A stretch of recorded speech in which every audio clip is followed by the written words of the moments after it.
माहेरच्या लोकांकडूनच विवाहितेचा खून, आरग येथे मृतदेहाचे दहन, दुसऱ्या जातीच्या प्रियकरासोबत पळाल्याचा राग, पतीला सोडून दुसऱ्या जातीच्या तरुणासोबत पळून गेल्याच्या रागातून माहेरच्या लोकांनीच आपल्या मुलीला जबरदस्तीने विष पाजून खून केल्याचा प्रकार उघडकीस आला आहे. पुरावा मिटवण्यासाठी मृतदेह सांगली जिल्ह्यातील आरग येथे परस्पर दहन केल्याचं तपासात स्पष्ट झालं आहे. त्याबद्दल विवाहितेचा भाऊ, काका यांच्यासह तिघांना अटक करण्यात आली आहे.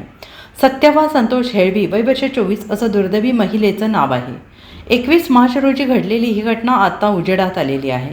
सत्यव्याचा काका प्रकाश भीमप्पा हळवर, वय वर्ष 46, भाऊ शानूर सदाशिव हळवर, वय वर्ष 35 आणि भाऊजी कल्लप्पा मायप्पा हेळवी, वय वर्ष 40, तिघेही राहणार नदीगुडी, तालुका हुक्केरी अशी अटक केलेल्या 3 संशयितांची नावे आहेत.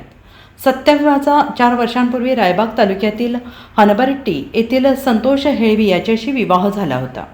परंतु सत्यव्याचे माहेर गावातील म्हणजे नदीगुडीतील कृष्णा सहदेव पाटील नामक तरुणावर लग्नाच्या आधीपासून प्रेम होते. लग्नानंतरही ते एकमेकांच्या संपर्कात होते. त्यामुळे 17 फेब्रुवारी रोजी सत्यव्या पतीच्या घरातून पळून कृष्णाकडे गेली. त्यानंतर हे दोघेजण दोन्ही परिवारांपासून लपून बेळगावात भाडोत्री घर करून राहत होते. बरेच दिवस शोध घेऊनही सत्यव्याचा पत्ता न मिळाल्याने आपली मुलगी बेपत्ता झाल्याची फिर्याद संबंधित कुटुंबियांनी पोलिसांकडे दिली.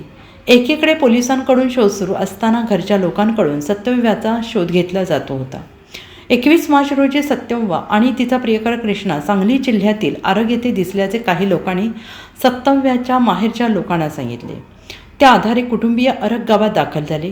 त्यांनी सत्यव्याचा पत्ता शोधून काढत तिला जबरदस्तीने सोबत हनबरहट्टी गावात आणले. त्यांनी तिला जबरदस्तीने पकडून विष पाजले.